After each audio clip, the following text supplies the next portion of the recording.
বন্যার জলে রিলস করতে গিয়ে তলিয়ে যাওয়া নাবালকের দেহ উদ্ধার মাঝেরগ্রাম কুলেপোতায়। বুধবার 4টে নাগাদ ঘটনাটি নাকাশিপাড়া মাঝেরগ্রাম কুলেপোতায়। অতিরিক্ত বৃষ্টির জল এবং ভাগীরথীর ছাড়া জলে নিচু এলাকায় বন্যা পরিস্থিতি দেখা দেয়। আর সেই বন্যা পরিস্থিতি দেখতে গিয়েছিল মঙ্গলবার কাঁঠালবেড়িয়ার 5 নাবালক ছেলে। সেখানে তারা জলের তীব্র স্রোতে রিলস করতে নামে আচমকা জলে তলিয়ে যায় দুজন। তার মধ্যে একজনকে উদ্ধার করে স্থানীয় মানুষেরা। শাবনম মল্লিক নামে কাঁঠালবেড়িয়ার মুসলিম পাড়ার বাসিন্দা।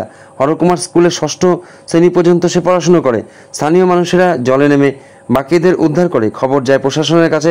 প্রশাসন স্পিডবোট নিয়ে ডুবুরি দিয়ে তল্লাশি করে ঘটনাস্থলে পৌঁছে যায় প্রশাসন ও পুলিশ সহ এলাকাবাসীরা। আজ তার দেহ উদ্ধার করা হলো। উদ্ধার করার পর দেহ বেথরিয়া হাসপাতালে নিয়ে আসা হয়। সেখান থেকে নাকাশিপাড়া থানার মর্গে রাখা হয়। আগামীকাল তার দেহ ময়নাতদন্তের জন্য শক্তিনগর যাবে। এই ঘটনায় কান্নায় এবং শোকে ভেঙে পড়েছেন এলাকাবাসী এবং তার পরিবারের লোকজন। কি বললেন তার কাকা, তার মুখ থেকে আমরা শুনে নেব।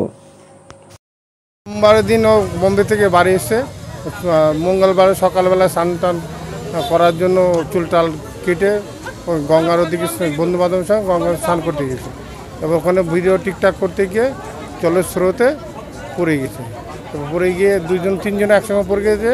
তিনজনের মধ্যে একজন অনেক দূরে চলে গেছে আমার ভাইপোটা, যে আর কাছাকাছি দুজন ছিল, ওদেরকে বাঁচাতে গিয়ে ওরা গিয়েছে। যে ও আস্তে আস্তে তলিয়ে গেছে। এরকম পরিস্থিতির মধ্যে দেখা গেছে। কি নাম ওর? শাবনম মল্লিক। বাড়ি বাড়ি কাঁঠালবেড়িয়া। পড়াশোনা করতে কোন স্কুলে? ওই 6 পর্যন্ত, 6-7। কোন স্কুলে? কাঁঠালবেড়িয়া হরকুমার স্কুল। আর কোথায় স্নান করতে গিয়েছিল? ওই কিনেপোতা। কুলেপোতা। আপনার নাম কি? আমার নাম রফিক মল্লিক। কে হন আপনি? আমি ওর ছেলের কাকা। পাওয়া গেছে ছেলেকে? হ্যাঁ, ছেলেকে পাওয়া গেছে।